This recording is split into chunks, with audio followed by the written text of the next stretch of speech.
Good day. I'm Derek Fildebrandt, publisher of the Western Standard. Today is September 21st, 2021. You're joining us today for a special broadcast. Very breaking news taking place in Alberta right now. I'm joined today by Western Standard News editor Dave Naylor. We've confirmed, and other media have also now confirmed, that Alberta Premier Jason Kenney is going to be dumping Tyler Shandro as health minister today at a cabinet shuffle early this afternoon, just a little over an hour from now. Dave, why don't you fill viewers in on the story? Yeah, according to one UCP MLA that we talked to, this is all in a bid by Kenney to try and stave off a full-on cabinet revolt, vote of non-confidence at the caucus meeting tomorrow. So Shandro is out as health minister. As we know, Derek, Alberta is under attack from the fourth wave of COVID-19 with the Delta variant. Hospital ICUs are filled to overflowing. And I think one of the big problems for Kenney is he backtracked on a promise never to bring in vaccine passports. Said he would never do it, and last week he did. Which also led to another exclusive that we had this morning. Derek, Vice President of the UCP party, Vice President of Policy, Joel Mullen, who demanded Kenney go immediately. He initially called for a leadership convention, as you know, but has now changed his mind, says the stakes are too great and Kenney's got to go. So it's the day after a federal election, when you think you'd be talking about fallout from that, we're certainly not. We're focused on the dealings up in Edmonton with the UCP at the moment. Yeah, this is. It really appears as too little, too late. I think if Kenney was going to offer up Shandro's head as a blood sacrifice, he had to do it the day that they introduced the vaccine passports, the day that they flip-flopped for the fourth time and introduced the fourth lockdown, that disastrous press conference. I think there was really I think that was the point of no return anyway for Kenney. I do not see a way back from that point, really, regardless of what he did at that moment. But if he was going to offer up Shandro's head, it had to be then. This is clearly just a reaction to the revolt in the party. It is no longer just a caucus revolt. No longer just a membership revolt. We have quite a few conservative MLAs on the record now saying that they're pushing for a vote of non-confidence in Premier Jason Kenney. Their hope is to do that tomorrow at a meeting of the caucus. If that is set in stone yet is not yet determined, but that is what they're pushing for. The UCP caucus is pushing for a vote of non-confidence in the Premier tomorrow. At the same time, we have now confirmation. We had this story, I think yesterday morning or something, or late the night before, that more than 30 constituency associations of the United Conservative Party, the presidents of those CAs, agreed in a quarterly president's meeting to pursue essentially a recall of the leader. It's a special resolution demanding a leadership review. It effectively amounts to recall. And at the same time, as you said, now the fight is broken into the board of directors of the party itself, something that has been considered a bastion of support for Kenney's leadership until just a few days ago. Today we published a letter exclusively from the vice president policy of the party, now not just demanding a leadership review, but just saying Kenney needs to step down right now for the good of the party and the province. No, it's into the grassroots now.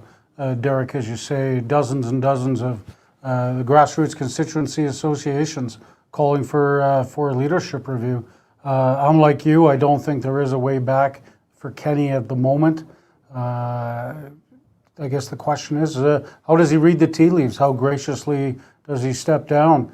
I think there was one MLA who talked to us today, Derek, who said Kenney would rather blow the whole thing up than take the fall himself. So. It's going to be interesting. I mean, Kenney's always been credited with having political smarts. Is he smart enough to see it is time for him to go?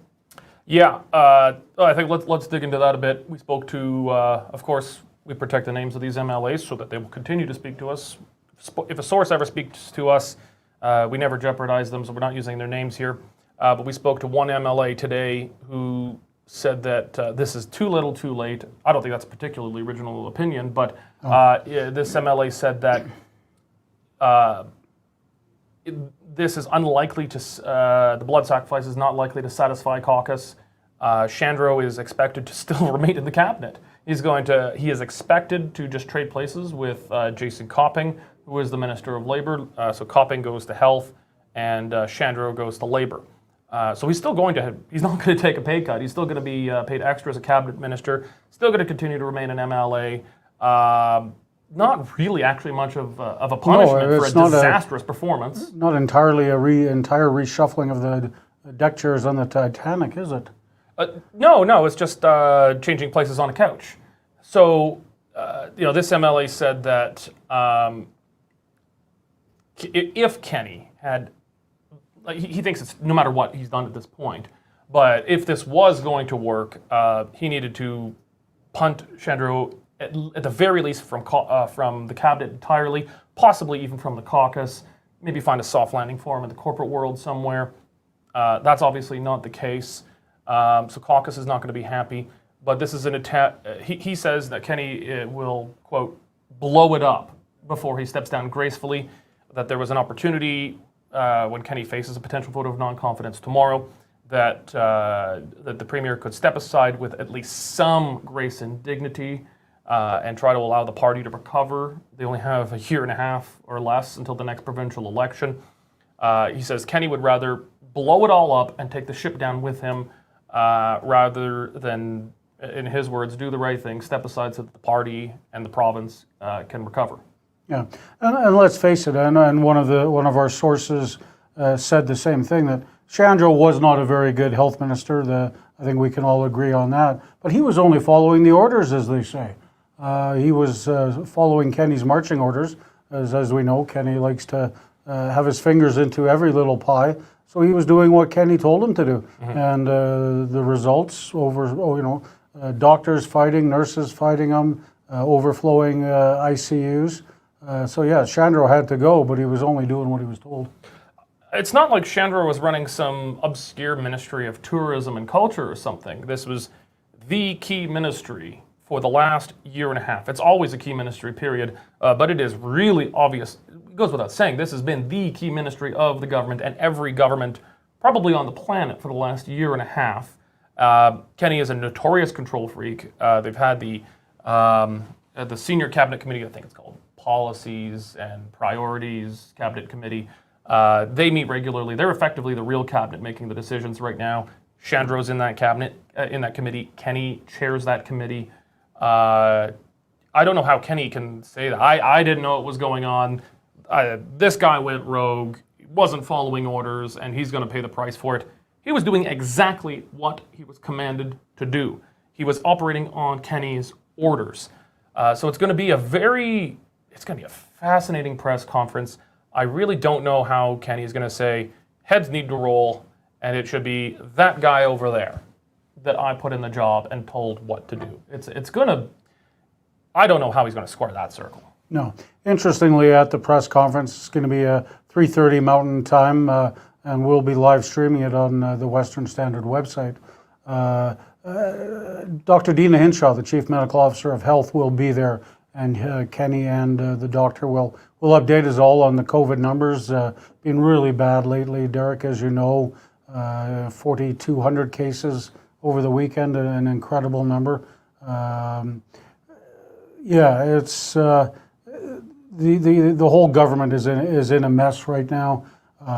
Kenney's being blamed for the collapse in the O'Toole campaign the last few days before the election, which may or may not have cost him some seats. So yeah, that's certainly must-watch TV, must-watch video this afternoon. Yeah, we're definitely gonna live stream that on the Western Standard.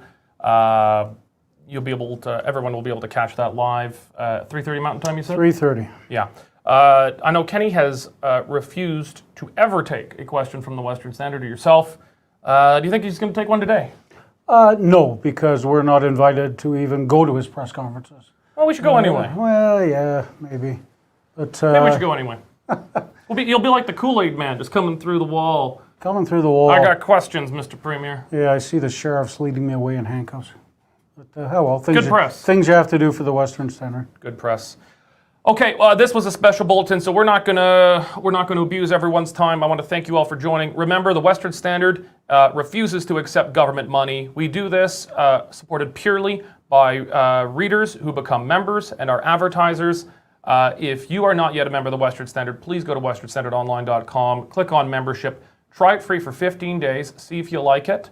It's only $10 a month or $99 a year to get bailout-free Western media. And I mean, I'm tooting our own horn here a bit, but if you have not been following the Western Standard for the last year, you actually don't know what's happening in Alberta politics. It is, I mean, when we write the history of the Kenney government, it's going to be impossible to understand it, I think, without the exclusive stories that you can find nowhere else that have come from the Western Standard. So if you want to follow the ins and outs, you have to. Even the Toronto Star today was quoting us. Imagine that. I think maybe we're doing something wrong.